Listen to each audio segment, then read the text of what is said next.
नमस्कार, स्वागत है आपका उत्तराखंड खबरनामा न्यूज में। नेता प्रतिपक्ष इंदिरा हृदयेश ने प्रदेश की कानून व्यवस्था को लेकर सवाल उठाते हुए कहा कि जब मंत्री और अधिकारियों के बीच ही सामंजस्य न हो तो लॉ एंड ऑर्डर खराब होगा ही। उन्होंने कहा कि मंत्री अब अधिकारियों की सीआर लिखने के लिए आतुर हैं। इससे बड़ा मजाक सरकार का कुछ हो ही नहीं सकता, क्योंकि जब आपसी सामंजस्य नहीं होगा तो प्रदेश की कानून व्यवस्था नहीं सुधर सकती।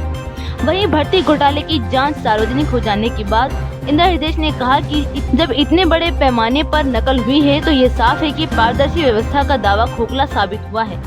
इस बात की कोई गारंटी नहीं कि आने वाली भर्तियों में सरकार कुछ पारदर्शी कर पाएगी, क्योंकि परीक्षा में नकल अचानक नहीं होती। जब व्यवस्था खराब हो तब ऐसे हालात होते हैं, लिहाजा सरकार को इससे सबक लेना चाहिए।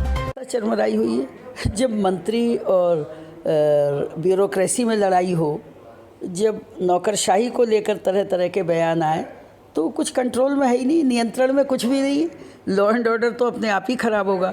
जब मंत्री कहता हो कि हमें इनकी चरित्र पंजिका भरने की परमिशन दी जाए, तो ये अजीब अजीब बातें मैं इस बीच सुन रही हूँ, जैसे कोई अज्ञानी, नादान या बिना जानकार लोग बैठे हों।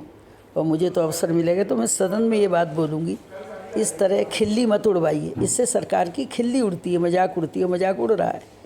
तो इसे लॉ एंड ऑर्डर कहाँ रहेगा जब नौकरशाह को लेकर मंत्री उनकी सीआर भरने के लिए बेचैन घूम रहे हैं।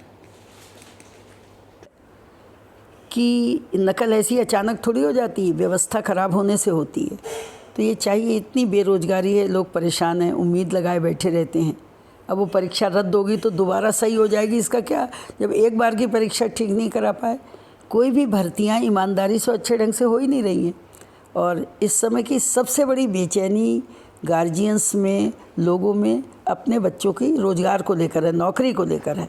उसके बारे में सरकार को सख्त कदम उठाना चाहिए, सख्ती करनी चाहिए और दोषी व्यक्तियों को कठोर दंड दिया जाना चाहिए। हल्द्वानी से उत्तराखंड खबरनामा न्यूज़ की रिपोर्ट।